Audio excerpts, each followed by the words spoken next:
At first glance, you might think Secret Agent is a calculated and vicious attack on retinas worldwide. In contrast to how well Commander Keen used the 16-colour EGA graphics, its loud backgrounds aren't gentle on the eye, but they appear at least a bit less psychedelic once you've got attuned to them. Secret Agent was Apogee's first release in 1992, it's another game originally by MicroFX and an obvious semi-sequel to Crystal Caves. It was also one of the earliest Apogee games I played. This time you play as a relentlessly grinning Rob Beckett in disguise as a member of the Secret Services. He's been tasked with sneaking onto 3 islands belonging to an organisation known as the Diabolical Villain Society and retrieving the satellite blueprints that they're holding in their fortresses. The gameplay is very similar to its spiritual predecessor, but with less of a focus on collecting items. This time you have to destroy a satellite dish, strategically placed indoors on every level, before finding a bundle of dynamite and using it to blow open the exit. Along the way you have to collect keys to open doors, and will probably have to deactivate a laser field with a computer like we saw all the way back in Monuments of Mars. Again, you have 3 hits per level, and an ammunition supply that you have to keep stocked up throughout the game. Enemies come in 2 flavours, robotic and human, and oddly the robots are the ones with more personality. Each one is fairly unique, with the roster including robots that crawl along the ceiling, mechanical dogs and treaded ones that explode outwards when you shoot them. In contrast, there are 5 human enemies that differ only in their speed and ability to shoot, and when you shoot them they'll obligingly demote themselves gradually before expiring. While getting footage for the game, I was convinced that the controls felt a lot heavier than in Crystal Caves and died rather a lot to the enemies or other scattered hazards because of it, but that may also be attributed to the fact that I'm just not that good at it anymore. Following the Apogee tradition with Jumpman, I did a remake of Secret Agent myself in 2006 without asking permission. Special Agent used the same 2x2 screen exploration style of gameplay and borrowed the idea of having robots and morphing human enemies, but added separate, distinct objectives to each of its 15 levels. It got about the amount of attention it deserved. The dreaded term edutainment refers to an almost universally dreadful style of game that aims to teach something useful while providing a fun experience and tends to end up doing neither. But Word Rescue marked a brave step into that market for Apogee. It was written by Karen Crowther under the name Redwood Games, but is just credited as a Karen Crowther-Bud Pembroke production. In this more child-oriented game, the story goes that the Gruzzles, a species of indistinctly evil-looking creatures, have stolen the words out of books and it's up to you to get them back, aided by a colossal green bookworm called Benny. As one of 2 playable characters, you jump around various environments collecting question mark cards which will give you a word, and then have to search around for a face-up card with a picture that matches that word. Once you've collected 7 pairs, Benny will collect them into the book for you and leave you with a key that lets you through the door into the next level. Slow-moving Gruzzles litter the levels and are dealt with by the slightly unorthodox method of summoning Benny to pour a bucket of purple slime onto them, rendering them inert out of embarrassment. This works really well for an educational game for 2 reasons. First, it's completely non-violent, and second, it means that you don't have to line anything up or be proficient with the controls to deal with enemies. You just need reactions slightly greater than the sloth and to keep your slime-ometer at the top left of the screen topped up, and this puts the challenge of the game more onto reading the words and finding the matching cards. If you touch a Gruzzle or fall off the bottom of the screen, Benny will descend with his umbrella like an invertebrate Mary Poppins to carry you to your rescue and give you a hug, although you do have to restart the current level, which can set you back quite far. With all the non-violence in mind, it's fairly surprising that gun was chosen to be one of the collectible words, but then this is a Texas-based software house we're talking about. For the second time in an Apogee game, the difficulty level is selectable and it caters for a range of ages. The word list the game uses differs depending on the difficulty setting. I'm not sure if the words used are actually based on any kind of educational curriculum, but in general, harder difficulties will increase the length and complexity of the words you have to match the pictures.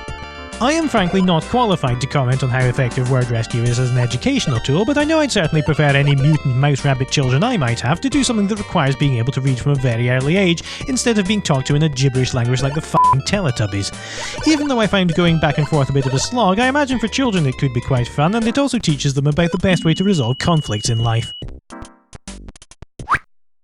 Released in the same month as Word Rescue, Cosmo's Cosmic Adventure is another platformer masterminded by Todd, and it tells the story of a spotty green alien with plungers for hands on his way to rescue his parents from an unknown captor. Strangely, the game is called Forbidden Planet on all its title screens, but that name isn't used anywhere in the manual or Apogee's site. Perhaps there were meant to be other Cosmo adventures, or maybe it was the game's original name and they had to change it at the last minute due to realising there was something already called that.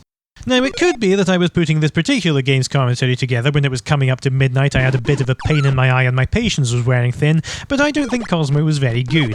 It has the same cartoony approach as many of the other games we've seen so far, but it has obvious aspirations to be a truly console-style platformer, and it expands and stretches the Duke Nukem engine frankly beyond its limits in an attempt to create a Super Mario-like environment. You jerk your way around the more straightforward left-to-right environments, which you're never able to quite see enough of at a time, with the game practically begging for smooth movement instead of the grid-based engine that it's been saddled with. Limited bombs are available, but your primary method of defense is jumping on enemies, making you have to get uncomfortably close to them to land precisely, and the jumping through the vertical grid squares feels bizarrely too fast and too slow at the same time. You have only 4 hit points, which doesn't feel like enough even though you can top them up. As a result, it doesn't feel worth the risk of exploring the levels even though you're encouraged to do so to find hidden bonuses. There's no mid-level save feature, and it's possible to fall off the bottom of the screen and be sent back to the start instantly, forfeiting all your pickups. Some of the graphics make this even easier to do, as there's so much clash between the gaudy background and foreground. If you do survive a level, you're scored on the number of stars that you collected, being given a rating as to how awesomely way past bodacious your performance was, and if you're unlucky you might be sent to a bonus level as well. In these, you repeatedly bounce forward on springs, going up and down chains of pickups very slowly, in something that doesn't feel like a bonus so much as a punishment exercise. I remember playing Cosmo when I was younger and even completing the shareware episode. At that stage I don't remember enjoying it any less than the other Apogee games, but I definitely remember being nervous about spending too long in a level in case I suddenly had to do it all over again. It has some nice imagination to it, but in the end I found it too clunky to really get into today, and it's not much fun compared to the games it's obviously trying to emulate. At this point, things start to get complicated again. After leaving their old company to work with Apogee in 1990, who of course had their games published by Softdisk themselves at first, the id Software team were still under contract to produce a few games for Softdisk's catalogue. This resulted in a collection of titles that were released in a subscription series called Gamer's Edge, including a new Dangerous Dave game and Keen Dreams. id Software were planning to make another Commander Keen series, The Universe is Toast, which had been promised at the end of Keen 5, but Scott Miller saw great potential in the couple of 3D games that they had done for Softdisk and convinced them to make another one for Apogee instead. To free id of the obligation they had to Softdisk, he arranged for Apogee to write a game in their place. So Softdisk got a game called Scoob Adventure, a diving action game quite like an extended water level from Goodbye Galaxy, while Apogee frankly got the far better end of the deal with id's legendary Wolfenstein 3D.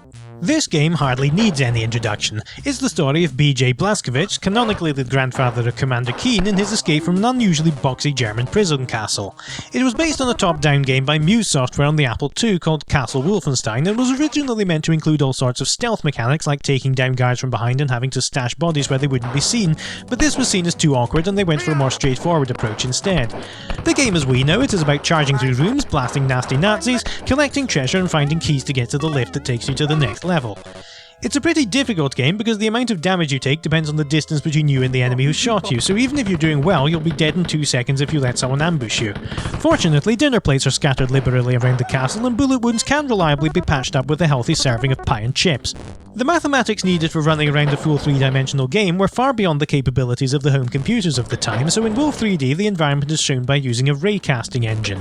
If you imagine the level viewed from above as a 2-dimensional grid, this technique displays the world by splitting the screen into columns.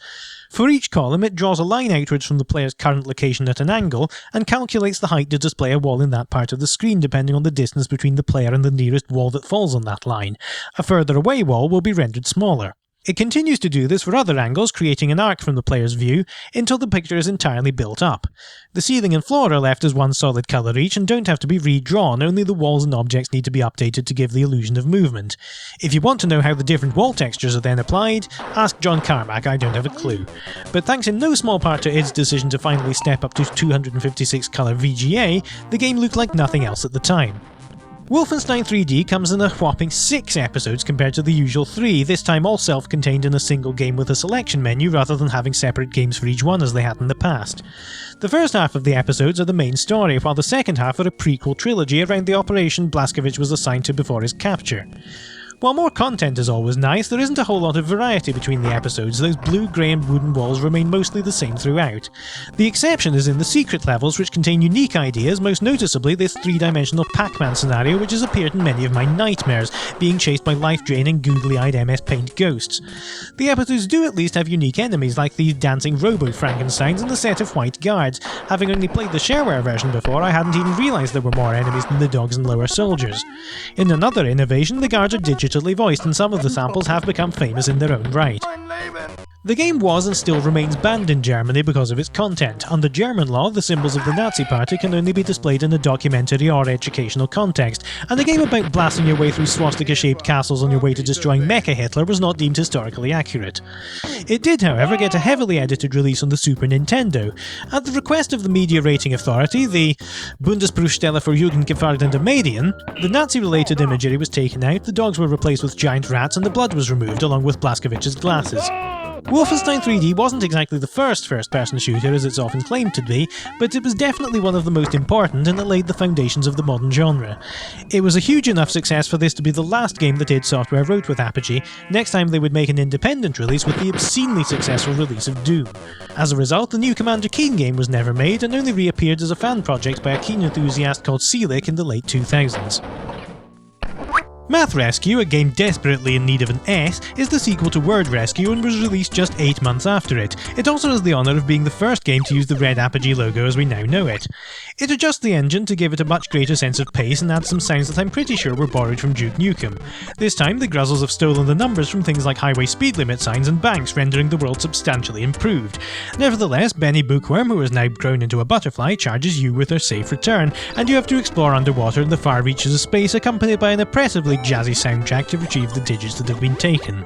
Apart from the pace, the game has had a couple of other improvements. Instead of instantly having to restart the level when you're hit, you have a supply of bin lids up in the top right corner, which the Gruzzles steal when they hit you for some reason.